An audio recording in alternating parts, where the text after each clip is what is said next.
अस्सलाम वालेकुम। मोबिलाइजेशन वाले चैप्टर का एक न्यू टॉपिक जो है वो स्टार्ट करवाने लगी हूँ मैं यहाँ पे, जो है procedures for applying passive joint techniques. ठीक है, यहाँ पे जैसे आपको लोगों को नज़र आ रही है, सप्ली के पेपर में 2015 में एलईक्यू के तौर पर आया हुआ है कि एलईक्यू में सारा आता है, तो बहुत इंपॉर्टेंट टॉपिक है। ठीक है, इसमें जो स्टार्ट में चीज़ें हैं ना वो इतनी ज़्यादा मुश्किल नहीं है। ठीक है, आसान सी चीज़ें हैं, मैं एक दफ़ा आप लोगों को बता देती हूँ, आप लोग ईजिली कर लेंगे इन्हें। ठीक है, अब इसमें ना उन्होंने क्या है, पैसिव जॉइंट टेक्निक्स में हमारे पास मोबिलाइजेशन ही है, यानी कि जॉइंट को थेरेपिस्ट ने मूव करना है पैसिवली।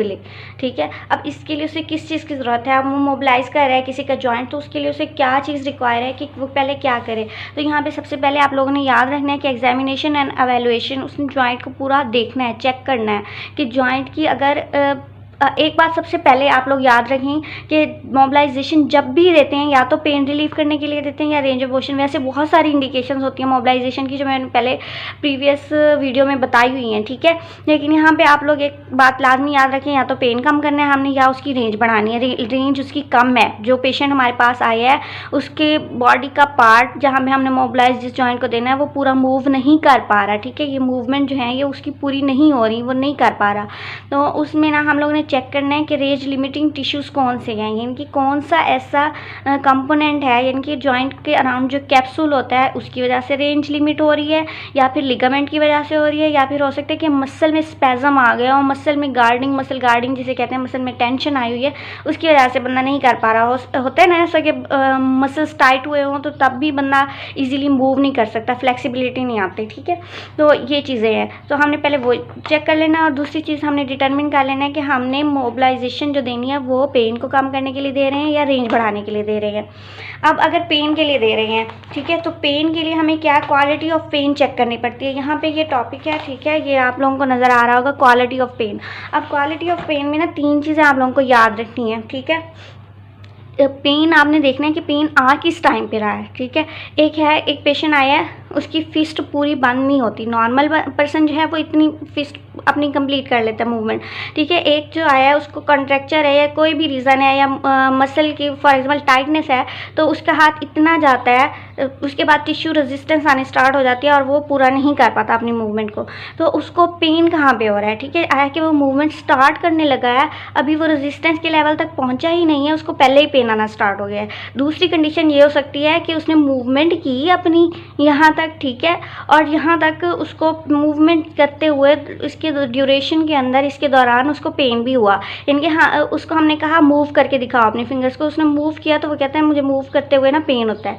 तीसरी कंडीशन ये आ सकती है कि वो मूव कर लेगा, मूवमेंट के दौरान पेन नहीं होगा, लेकिन जब मूव पूरा कर लेगा ओवर प्रेशर से, या जब बिल्कुल एंड तक लिमिट के आगे चला जाएगा तब उसे आके ना पेन होगा। ठीक है, तो पेन आफ्टर टिश्यू लिमिटेशन, 3 तरह से पेन हो सकता है। अब पेन जो बिफोर टिश्यू लिमिटेशन यानी कि स्टार्ट में आया था मूवमेंट के, वो हो सकता है कि मसल गार्डिंग की वजह से कि उसके मसल टाइट है। ठीक है, या फिर कोई एक्टिव स्टेज है डिजीज़ की, यानी कि अगर उसे आर्थराइटिस है या कोई भी डिजीज़ है, कोई भी मसला उसे चल रहा है अंदर से जिसकी वजह से पेन है, तो हो सकता है वो एक्यूट है, अभी अभी स्टार्ट हुआ है। ठीक है, तो उसे बहुत ज़्यादा पेन है, तो वो बिल्कुल मूवमेंट कर ही नहीं पा रहा।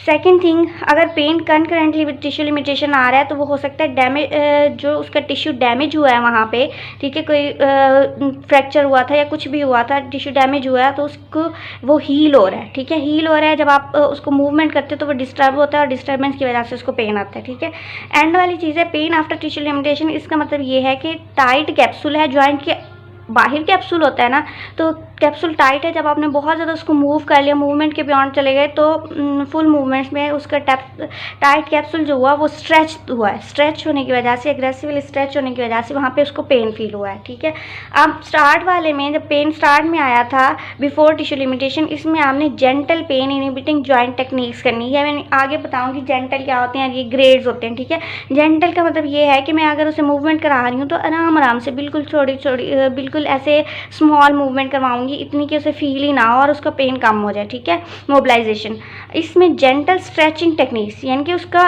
स्ट्रेच तो करना है जॉइंट, ठीक है, मोबिलाइज करते हुए स्ट्रेच करना है, उसको लिमिट के आगे लेकर जाना है, लेकिन ना वो भी थोड़ा, इतना ज़्यादा नहीं स्ट्रेच करना, और यहाँ पे एग्रेसिवली स्ट्रेच करना है विद जॉइंट प्ले टेक्निक, यानी कि मोबिलाइज कर रहा है और उसको बहुत ज़्यादा स्ट्रेच कर रहा है थेरेपिस्ट। ठीक है, अब ये चीज़ें आप लोगों ने क्वालिटी ऑफ पेन में याद रखनी है। नेक्स्ट है कैप्सूलर रिस्ट्रिक्शन। अब जॉइंट मोबिलाइजेशन तब भी देते हैं अगर किसी को कैप्सूलर रिस्ट्रिक्शन हो, और कैप्सूलर रिस्ट्रिक्शन की वजह से मूवमेंट्स जो है वो कम हो जाती हैं। अब उस केस में हम चेक करेंगे कि हमें कैसे पता चलेगा कैप्सूलर रिस्ट्रिक्शन है, यानी कि कैप्सूल जो है वो मूवमेंट को रिस्ट्रिक्ट कर रहा है।